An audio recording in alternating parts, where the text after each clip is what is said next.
और इस नाते से आप मेरे परिवार के साथी हैं, मेरे भाई बहन हैं। कुछ वर्ष पहले हरियाणा के अंदर ऐसे व्यक्तियों के लिए जिनकी आयु 60 वर्ष से ऊपर हो जाती है, उनको एक सम्मान निधि के नाते भी योजना शुरू की थी।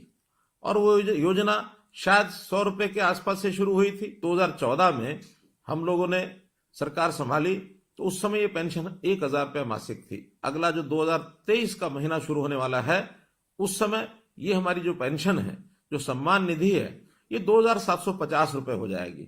कहाँ 1000 रुपया, कहाँ 2750 रुपया। अब इस नाते से हम अपने प्रदेश के लगभग 18.5 लाख बुजुर्गों को ये हर महीने राशि पहुंचाते हैं। 460 करोड़ रुपए से ऊपर ये राशि हर महीने पहुंचती है।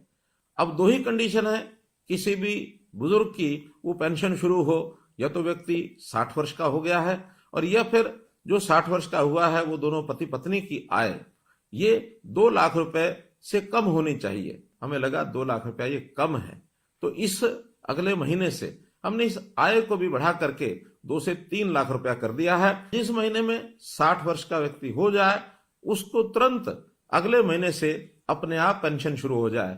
मात्र एक कागज पर आपको साइन करना होगा। एक ही महीने के अंदर अंदर वो सहमति पत्र के साइन भी हम कराते हैं, और उसके बाद उन लोगों से जो सहमति पत्र देते हैं, अपने आप ही पेंशन है ये जाना शुरू हो जाता है। हमने लगभग 6 महीने पहले इस व्यवस्था को शुरू किया था, और इन 6 महीनों में 16,500 लोगों को और ऑटोमेटिकली अपने आप पेंशन मिली। केवल हरियाणा प्रदेश ही है जो ये 2750 रुपया और ये दे रहा है, और किसी प्रदेश में इस प्रकार की व्यवस्था या ऐसी नहीं है। हमारे देश के प्रधानमंत्री विशेष तौर पर बहुत चिंतित है, गरीब परिवारों के लिए उनकी चिंता है।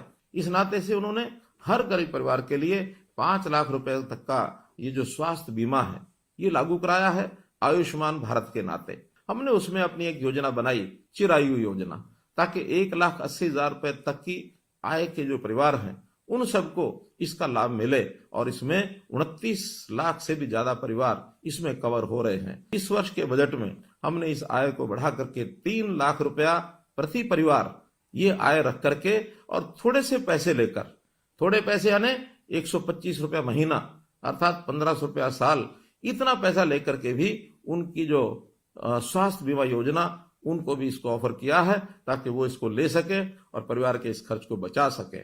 एक वर्ग ऐसा हमको ध्यान में आया कि आयु भी 80 वर्ष से ऊपर है, अकेले रहते हैं, और उनकी अपनी इनकम हमारे डाटा के हिसाब से 25,000 रुपए से कम है। ऐसे भी 3600 लोग हैं।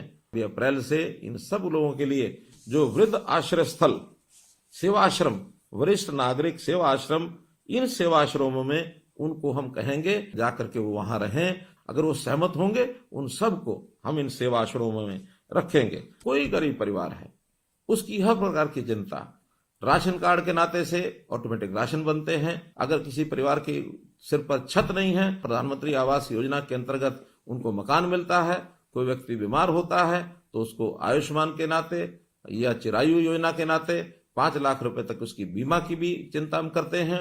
उनके बच्चों की पढ़ाई की भी हम चिंता करते हैं, और तो और कोई व्यक्ति आगे चल करके भी बीमार न हो, उसका स्वास्थ्य जांच जरूर हो, इसके लिए भी निरोगी योजना बनाई गई है।